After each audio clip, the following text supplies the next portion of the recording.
Hi everybody, it's me, Faith. Today I'm not feeling well.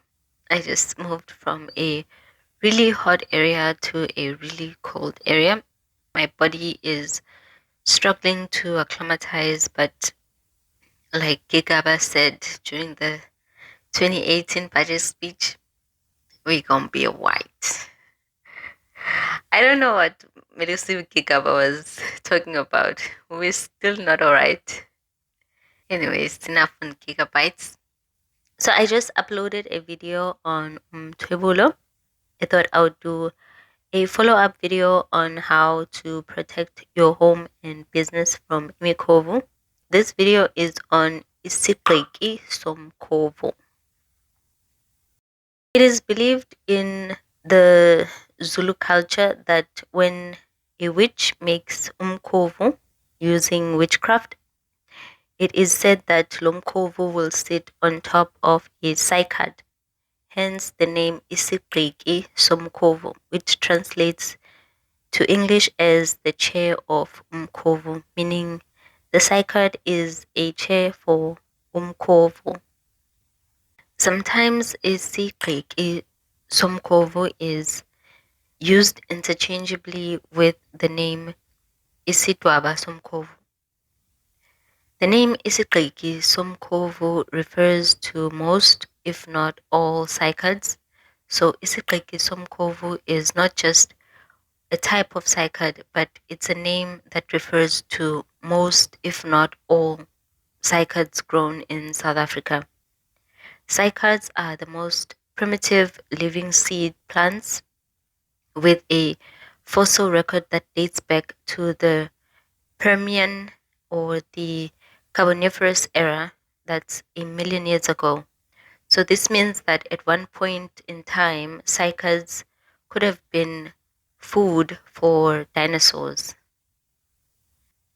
As a side note, throughout the video, I will use the terms cycad and Isigqiki-somkhovu interchangeably. So when I say cycad, I mean Isigqiki-somkhovu, and when I say Isigqiki-somkhovu, I mean cycads. They're one and the same thing. So it's just that sometimes I'll use one and not the other.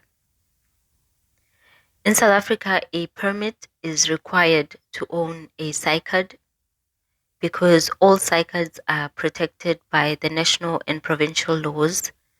An exception is made with regards to this permit when you find a cycad growing by itself in your property, or when you buy a property that already has a cycad, but it's still recommended that you contact the nature conservation officials in your area and let them know that you have a cycad on your property.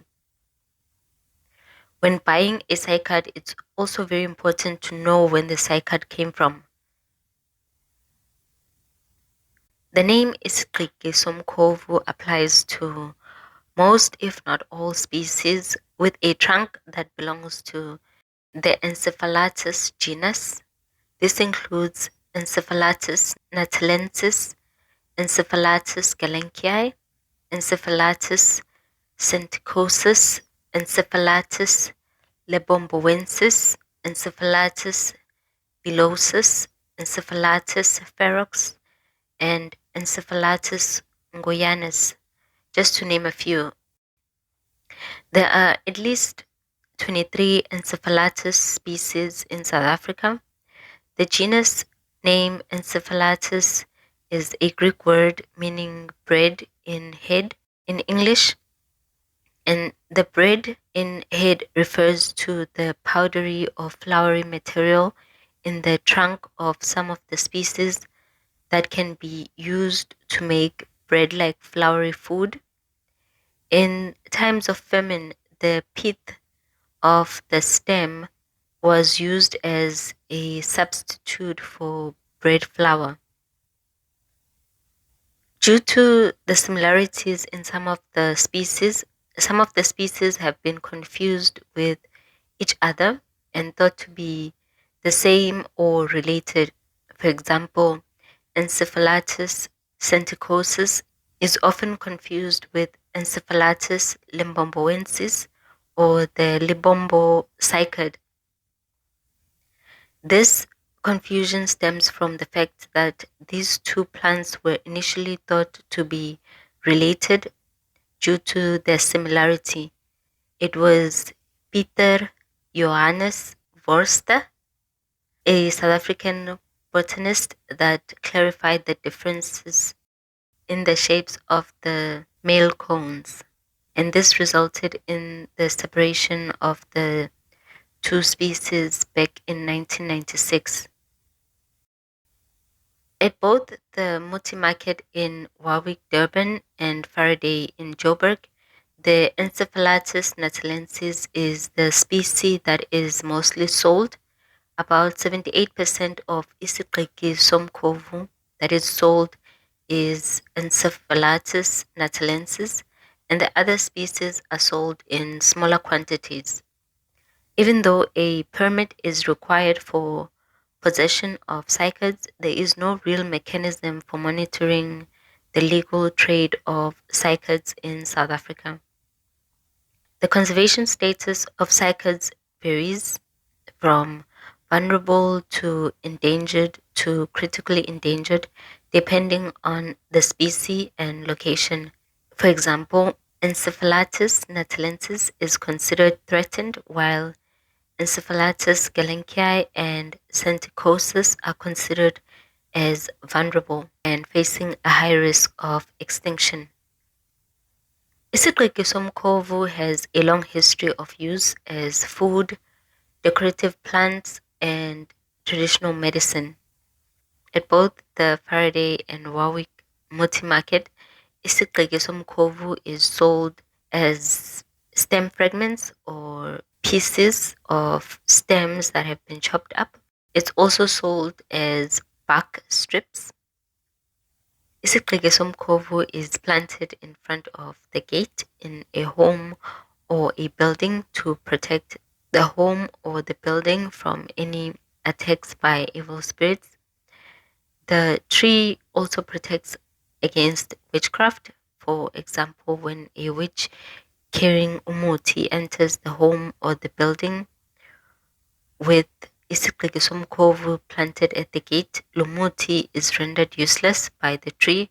So lumuti uvele ungasasebenzi because of the tree. When there is someone doing witchcraft inside a home with Isigqiki-somkhovu that's planted at the gate, you'll notice that the leaves of the tree will begin to droop to the floor. This actually happens with all sacred plants. When something unclean comes into the home, or when the home is filled with negative energy, you'll see the leaves or the flowers will begin to droop or they'll begin to die. One sacred plant that you don't need a permit to have in your home is called Hibiscus subdarifa. I have a few subdarifas in my home, and the flowers of this hibiscus are really beautiful, and they're known to carry purifying and healing energy. In some cultures, the flowers are used in sacred ceremonies. The leaves and the flowers of this plant will begin to wilt when the energy in the home becomes too negative. I digress. Sorry. I just wanted to let you know that there are cheaper alternatives to protecting and purifying your home because cycads can be quite expensive. I know a friend of mine who actually bought a cycad for like 28,000 rand.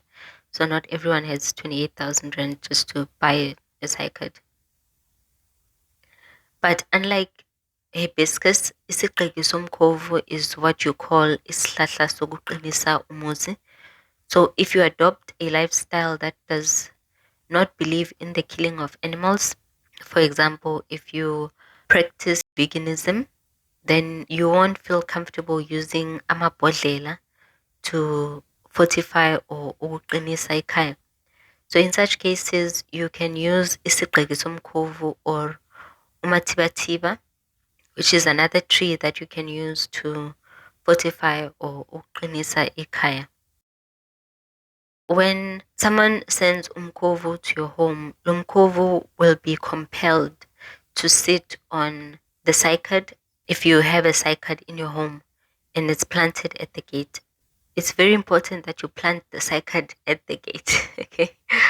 So if you plant the cycad at the gate, when Umkhovu comes, it will be compelled to sit on the cycad. That's why the tree is called Isigqiki-somkhovu, because it's a chair for Umkhovu. So the Umkhovu is compelled to sit on the tree. It's like when it sees a cycad, it sits on it. When growing the tree, it's important to follow certain instructions. As a seedling or before the tree reaches maturity, it's important that an older and respectable person be the one who waters the tree.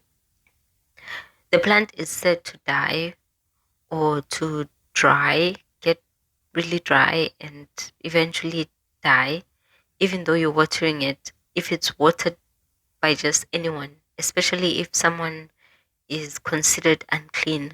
So it has to be somebody that is matured and respectable who waters the tree. Also, this plant can be used for decorative purposes. Isigqiki-somkhovu is quite a lovely plant to look at, especially people who don't believe in spiritual attacks. They plant these trees just for the ornamental value. Lastly, Isigqiki-somkhovu has been used as food, especially the starchy pith of the fruit. The pith is what you call the white stuff inside the fruit. That's it for this video on Isigqiki-somkhovu. If you haven't done so already, please subscribe, and thank you for listening. Stay blessed and bye.